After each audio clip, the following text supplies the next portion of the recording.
அதாவது புரட்சி நடிகர் எம்ஜிஆருக்கு ஒரு கைதேர்ந்த நிர்வாகி, கைதேர்ந்த ஆளினால் அழகுராஜான்னு சொல்கிற மாதிரி இருந்தவர் ஆர்.எம். வீரப்பன்.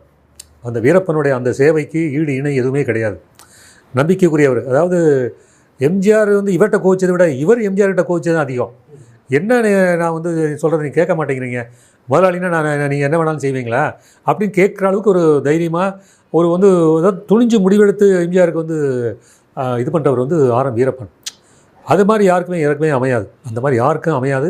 அது மாதிரி இன்னொருத்தர் அவருடைய மெய்காப்பாளர்னு சொன்னவர் திருப்பதி சாமி. இந்த 2 பேரும் எம்ஜிஆருக்கு உயிரை விடக்கூடியவங்க, அந்த அளவுக்கு இருந்தவங்க. அதாவது ஏவிஎம்மில் ஒரு கடன் வாங்கணும், நாடோடி மன்னன் படம் வளரும்போது அதனோட பணிகள் தடைபடுது அப்படிங்கிறப்ப கடன் வாங்குறங்கிற ஒரு கட்டம் வந்தப்போ எம்ஜிஆர் ஏவிஎம் செட்டியார்கிட்ட பேசணும் இல்லை அப்படின்னு சொல்லிட்டு இருந்தப்போ, நீங்கள் எல்லாம் போகாதீங்க, நீங்கள் ஏன் போகிறீங்க, நான் பேசுகிறேன்,